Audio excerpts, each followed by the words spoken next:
안녕하십니까. 1월 8일 수요일 어플터치 본문은 에스겔 26장입니다. 26장은요, 어제 25장에 이어서 이제 24장까지가 예루살렘 멸망에 대한 예언들 모음이었고, 25장부터 32장까지 이스라엘의 주변국들에 대한 예언인데요. 25장에서 32장이 이스라엘 주변국이라고는 하지만 사실 주변국 중에 4개 나라는 어제 25장 한 장에 다 나왔고요. 남은 나라는 이제 두로가 26장부터 28장까지 길게 나오고요.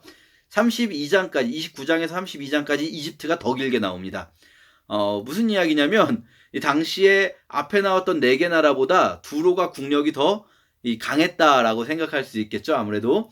어제 말씀드렸지만, 제 얼굴을 이스라엘 지도라고 한다면, 이 이스라엘 중심으로 이스라엘의 북동쪽에 있는 암몬에서부터 시작해서, 암몬, 그 아래 모압, 남쪽에 있는 에돔, 그리고 이 서쪽 해변가에 있는 블레셋까지 시계 방향으로 이렇게 돌아가면서 암몬, 모압, 에돔, 블레셋이 나왔고요. 오늘 그 위에 이제 서쪽 북쪽에 있는 두로가 나오는 겁니다.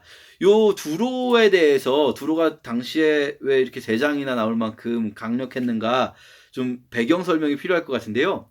지도를 보면 두로, 그리고 두로뿐 아니라 시돈이 항상 두로와 시돈은 비슷하게 같이 나옵니다. 요 지역을 레바논 지역이라고 부르고요. 지금 현재는 레바논이라는 국가가 있습니다. 요 레바논 지역에 살던 사람들이 페니키아인이라는 사람들인데요. 지도를 보시면 지중해에 붙어있는 항구 도시고요. 그리고 동쪽으로는 육지가 붙어있는 것 같지만 실제로는 좀 입체적인 지도를 생각한다면 동쪽으로는 육지와 단절돼 있어요. 왜냐하면 이 육지 방향으로 거대한 굉장히 높은 레바논 산맥과 안티레바논 산맥이라는 2개의 산맥이 높이가 백두산보다 높습니다. 백두산보다 높은 산맥들이 이 육지 방향을 막고 있는 거예요. 그러니까요, 이 사람들은 아주 고대부터 육지 쪽으로, 이 동쪽으로의 영토 확장은 생각하지 않았어요. 본인들도 영토 확장할 마음이 없고, 반대로 이 육지 쪽에서 공격도 별로 받지 않아요. 왜냐하면 이게 산맥이 너무 높은 산맥들이 가로막고 있으니까 군대를 보내기가 어려운 거죠. 대신에요, 이 페니키아인들은 일찌감치 바다로 나갈 생각을 했습니다. 해상무역에 눈을 뜬 거죠. 지중해 해상무역을 가장 먼저 지배했던 사람들이 바로 이 페니키아인들이에요. 두로와 시돈 같은 도시국가들이에요. 그래서 이 페니키아인들은 지중해 해상무역을 바탕으로 굉장한 부를 쌓을 수 있었습니다. 군사력으로 강한 나라들은 아니지만 경제적으로는 굉장히 강력한 나라들이라고 할 수가 있고요. 이 사람들이 나중에 이제 지중해 곳곳에 거점 항구 도시들을 세우는데 그 중에 하나가 아주 유명한, 저희가 뭐 로마를 배우게 되면 공부하는 이 로마와 자웅을 걸었던 카르타고 같은 도시들이 바로 이 페니키아인들이 세운 거점 항구 도시들이라고 할 수 있어요. 그렇게 강력한 이 경제력을 가지고 있었는데요.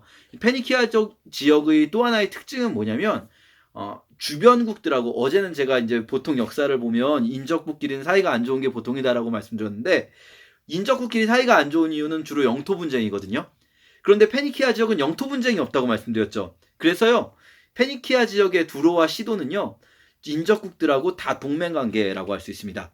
이스라엘 주변국들하고 사이가 좋은 나라가 하나도 없는데, 이 구약을 보면 두로와 시돈은요, 이스라엘 동맹국이에요. 솔로몬이 성전을 지을 때 레바논의 백향목을 두로의 왕 히람이라는 사람이 보내줍니다.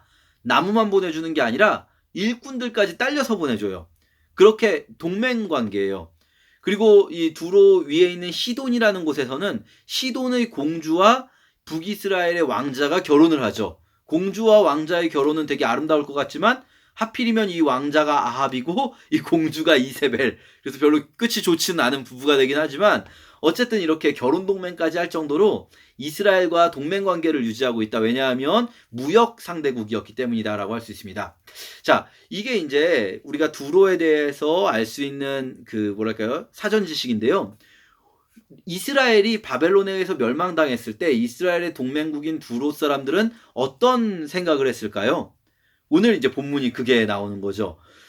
자기네 동맹 국가가 바벨론에 의해서 멸망하면 뭔가 좀 슬퍼해주기라도 해야 될 것 같은데, 두로는 이렇게 말해요. 2절에 보면요, 두로가 예루살렘에 대하여 만민의 문과 같은 예루살렘이 박살나고 황폐해졌으니 내가 번영을 누리게 되었다 하면서 좋아하는 거예요. 막 두로가. 이게 왜 그러냐면요, 두로가 사실 말이 좋아 동맹이지 경제적 필요에 의해서 서로 이용하는 관계 아니겠습니까? 무역이라는 게 국제관계라는 게 그렇죠. 그런데 이스라엘이 생각해 보면 이스라엘은요 땅이 이집트와 메소포타미아 사이에 딱 껴 있어요. 이집트와 메소포타미아는요 직접 무역을 하기가 어렵습니다. 이쪽은 사막이니까. 이집트와 메소포타미아가 무역을 하려면 그 교역로 사이에 이스라엘이 딱 껴 있는 거예요. 그럼 이스라엘은요 그 사이에서 중개 무역으로 굉장히 이득을 얻겠죠. 더군다나 두로 같은 경우에 두로나 시돈 이 페니키아인들은 해상 무역을 통해서 지중해 지역의 물품들과 메소포타미아 이집트 지역의 물품들을 교역을 하면서 생활을 해야 되는데 두로에서 직접 메소포타미아로 넘어가기가 어려워요. 산맥이 가로막고 있으니까. 그나마 낮은 곳을 통해서 오는 것이 그 사이에 또 이스라엘이 끼어 있는 거예요.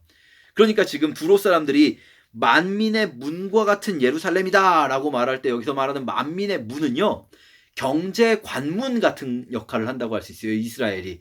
이스라엘 사람들이 중간에서 이 중개무역을 통해서 이득을 취할 수 있는 거죠. 이 예루살렘에 실제로 어문이라는 문이 있는데요. 그곳이 바로 페니키아 지역에서 오는 지중해의 물품들이 이 뭐랄까요? 무역이 이루어지는 곳이라고 할 수 있습니다. 시장이죠. 자, 이런 어떤 상황 속에서 두로는 이스라엘의 멸망을 보고 기쁘게 되는 거예요. 왜냐면 그 사이에서 이스라엘 사람들이 이스라엘의 상인들이 이 뭐랄까요? 페니키아 무역하는 상인들에게 중간 마진을 가져갔었는데 이 마진을 이제 이스라엘에게 줄 필요가 없어요. 왜냐면 이스라엘이 망했으니까요. 자기네들이 직접 무역에 나설 수 있게 되는 거죠. 이게 자기들은 기쁜 거예요. 그리고 또 이 레반트 지역이라고 합니다. 이 지중해 동부 해안 쪽, 요 이스라엘이나 요 레바논 전체를 포함하는 요 지역에서 이 레반트 지역의 무역의 주도권을 그동안 이스라엘이 쥐고 있었는데 이제 우리가 가져올 수 있게 됐다라는 이런 기쁨이 두로에게 있는 거예요. 동맹이라고 그래놓고 이 동맹이 사실은 동맹이 아닌 거죠. 그리고 사실 두로가 기뻐할 수 있는 또 하나의 이유가 있습니다. 뭐냐면 우리가 생각할 때는 인접국가가 강대국에 의해서 공격을 받았고 망했다. 그러면 다음은 우리 차례 아닌가? 이런 두려움이 있을 수 있잖아요. 그렇죠? 근데 두로 사람들이 그런 걱정을 안 해요. 왜냐면 두로 사람들은요. 여기 보면 뭐라고 하냐면 항해자들이 살던 유명한 성이라서 바다에서 막강하여 해변에 사는 모든 사람들을 떨게 했다. 이렇게 17절에 나오거든요. 두로는요. 이 바다에 섬에 요새를 만들어 가지고 세운 요새 도시예요. 그러니까 육지를 통해서 공격하기가 굉장히 어렵습니다. 단순히 산맥이 가로막고 있을 뿐 아니라 산맥을 뚫고 육군이 와도 바다가 막고 있으니까 해군이 없으면 공격할 수가 없는 거예요. 그러니까 이 사람들은요. 바벨론이 아무리 강해도 바벨론은 해군이 약합니다. 그러니까 자기들이 공격받을 거라고는 생각하지 않아요. 그러니까 자기들은 전혀 공격받을 리가 없다. 바벨론이 굳이 산맥까지 넘어와서 우리를 치려는 무모한 도전을 하느니 바벨론과 우리는 교역 상대국으로서 우리가 직접 바벨론과 이 중간에 이스라엘 안 끼고 교역을 하면서 큰 부를 누릴 수 있을 것이다. 이런 기대감이 오히려 더 커지는 상황인 거죠. 그런데 하나님께서는요. 두로 반드시 망한다. 니네가 이렇게 이 동맹이라고 해놓고 이스라엘의 멸망을 기뻐하지 니네 반드시 망할 거다. 니네 완전히 육군에 의해서 지금 사실 이 짓밟히는 것들을 보면요. 육군 이야기거든요. 해군이 아니라 육군에 의해서 너희는 완전히 짓밟힐 것이다. 그래서 실제로 두로가요. 바벨론에 의해서도 짓밟히게 되고 또 나중에는 알렉산더에 의해서 알렉산더는 두로를 공격할 때요. 정말 엄청난 일을 벌이는데 바다에 이 배들을 띄워서 다리를 만들어 버려요. 제방을 쌓아가지고 바다를 육지처럼 만들어 버리는 거죠. 마치 저희 적벽대전에서 나오는 것처럼 바다를 육지처럼 만들어서 육군으로 그냥 두로를 완전 박살내 버리게 됩니다. 자, 이렇게 두로의 파괴와 멸망을 하나님께서 말씀을 하시는 겁니다. 자, 오늘 본문 보면서 저희가 이 두로의 모습을 보면서 두 가지 정도 또 묵상 포인트를 생각해 본다면요. 첫 번째는 우리도 그럴 수 있어요. 그 상대방은 나를 이웃이라고 생각하고 상대방은 나를 동료라고 생각하거나 동맹이라고 친한 사람이라고 친구라고 생각하고 있었는데 나는 그 사람을 그냥 이익관계에 의해서 사귀고 있었던 것일 뿐 그 사람이 뭔가 어려운 일을 겪을 때 내가 전혀 그 사람의 어려움을 마음 아파하지 않고 오히려 그 사람이 어려워지니까 내가 또 어떻게 보면 이득을 볼 수 있겠구나 뭐 이런 생각을 할 수도 있다는 거예요. 그런 것들은요, 정말 옳지 못한 행동입니다. 마찬가지, 어제 25장에서, 예, 다른 나라들도 마찬가지지만, 이스라엘의 멸망을 보고 방관하고 조롱했던 이들은 다 하나님께 진노를 당할 수밖에 없는 거죠. 이게 잘 생각해 보면요, 이스라엘이 망하는 건 하나님의 뜻이잖아요. 그쵸? 1장부터 24장까지 계속 말한 게, 예루살렘의 멸망은 하나님의 뜻이고, 예루살렘 사람들이 잘못했기 때문에 받는 대가예요. 그러면 우리가 이렇게 생각할 수 있어요. 정말로 어떤 사람이, 뭐 그런 걸 우리가 함부로 판단해서도 안 되는 일이지만, 누군가가 정말로 하나님께서 그 사람을 치시는다, 뭐 하나님께 악을 행해서 하나님께서 그를 교훈하시기 위해서 그를 치실 때에조차도요, 우리는 함부로 저 사람 하나님이 치는 거야, 저 사람 그렇게 악하더니 하나님 앞에서 잘못 행하더니 결국 하나님께 혼나네 라고 말하면 안 되는 거예요. 이스라엘이 실제로 그렇게 하나님께 혼나는 거였었다 하더라도 주변국들은 이스라엘의 고통을 보면서 함께 아파해 줬어야지, 방관하거나 조롱하거나 자기들 이득의 기회로 삼으면 안 되는 거죠. 우리들도 그럴 수 있습니다. 우리가 특히 이렇게 동료라고 여겼던 사람들의 아픔을 보고 그렇게 생각하는 것은, 이 두로의 모습은 너무나 악하다고 할 수 있어요. 또 한 가지 생각해 볼 수 있는 것은요, 두로가 이렇게 자기들이 그 이스라엘의 아픔을 보고 안심하면서 즐거워할 수 있는 이유는 자기들은 공격받지 않을 것이라는 생각 때문이거든요. 우리도 그럴 수 있습니다. 우리가 누군가의 어려움에 처한 상황을 보고, 우리가 그 사람을 보고 저 사람 꼴 좋게 됐다, 그렇게 아주 쌤통이다 라고 생각할 수 있는 이유는 뭐냐면요, 나는 그렇게 그런 일을 겪지 않을 것이다 라는 이런 뭐랄까요, 생각이 자기도 모르게 밑바탕에 깔려 있는 거죠. 저 사람을 보면서, 어떤 사람이 어려움을 겪는 걸 보면서 나도 저럴 수 있겠다, 나한테도 저런 일이 벌어질 수 있겠다라고 생각하면요, 결코 그 사람의 아픔을 보고 방관자가 되지 못해요. 적어도 마음으로라도 같이 불안해하고 같이 아파하죠. 왜냐면 이 일이 내일이 될 거니까, 내일이 될 수 있기 때문에. 그런데요, 두로는요, 절대로 그 일이 자기 일이 되지 않을 거라고 생각했어요. 왜냐면 이런 상황들을 보고 자기가 교만해지는 거예요.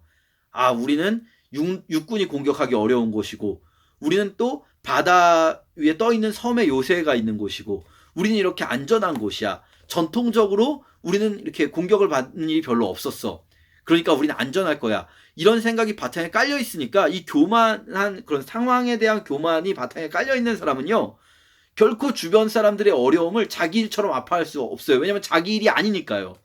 우리는 항상 하나님 앞에서 이 상황이 나에게 좀 유리하게 돌아가는 것 같더라도 겸비한 마음이 필요합니다. 겸손한 마음이 필요해요. 이 언제든지 나도 어려움을 겪을 수 있다라는 생각이, 우리가 이 주변 사람들의 아픔에 공감할 수 있는 출발점이 되기도 하고요.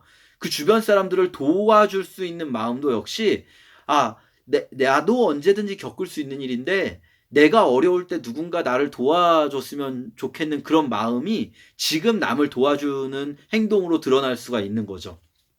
우리가 그렇게 두 가지 오늘 말씀드렸는데, 혹시 내가 내 이웃들의 아픔에 대해서 이렇게 둔감하진 않은가, 뭐 어제에 이어서 또 특히 동료라고, 상대방은 나를 친구라고 생각하는 사람에 대해서, 이웃이라고 생각하는 사람에 대해서 내가 혹시 나는 이득 관계로 바라보고 있진 않은가, 요것 한 가지랑, 두 번째, 내가 지금 어떤 상황들을 나는 안전해 라고, 나는 괜찮아, 나는 이만하면 뭐 특별히 문제가 없어 라고 은연중에 생각하고 있진 않은가, 이런 것들을 좀 생각해보고, 또 털어낼 수 있다면 우리 그런 생각들을 다 털어내고 하나님께 그렇게 해달라고 기도하며 매달리는 그런 하루가 되었으면 좋겠습니다. 감사합니다.